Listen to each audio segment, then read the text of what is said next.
अरे बेटी जे सुतानी लाल पलंगिया अरे लाली पलंगी अरे पापा बैठे गोड़ तारे रे लालना अरे पापा बैठे गोड़ तारो रे लालना सुताल बेटी के निहार सूरतिया निहार सूरतिया अरे दोनों नैना बहेला लोर रे लालना अरे दोनों नैना बहला लोर रे लालना भीतरा से आवनी मम्मी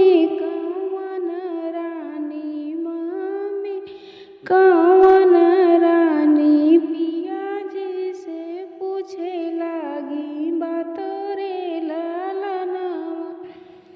कवन वियोग स्वामी बैठा घोड़ा तरिया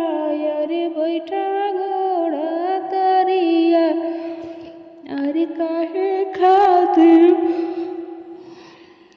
अरे काहे खातिर मनवा उदास रे लालना अरे कवन वियोग स्वामी बैठा घोड़ा तरिया अरे बैठा घोड़ा तरिया अरे काहे खातिर मनवा उदास रे लालना आखिया डबा डब भरल बाटे लोरावा अरे भरल बाटे लोरावा अरे बेटी के निहारला सूरत रे लालना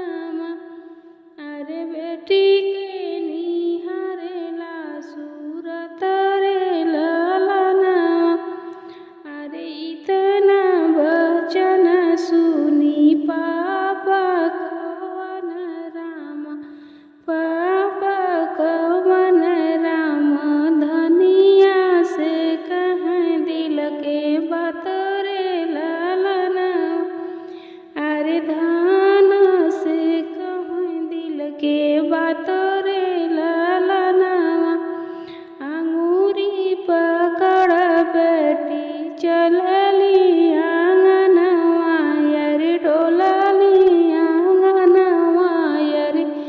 दिन भर पापा कही बुलामई रे लालना अरे दिन भर पापा कही बुलामई रे लालना अब बेटी भइली ना ब्याहना जग अरे ब्याहना जोग अरे चली जाई हैं छोड़ी मोर आंगन रे लालना अरे चली जाई हैं छोड़ी मोर आंगन रे लालना आंगना दुआर धाना सुना होई जाई हैं अरे सुना होई जाई हैं अरे सुना हुई हैं गोदिया हमार रे लालना अरे सुना हुई हैं गोदिया हमार रे लालना आंगना के हमारे ई रहली चिरैया अरे रहली चिरैया अरे चहकत रहे दिन रात रे लालना अरे चहकत रहे दिन रात रे लालना बिना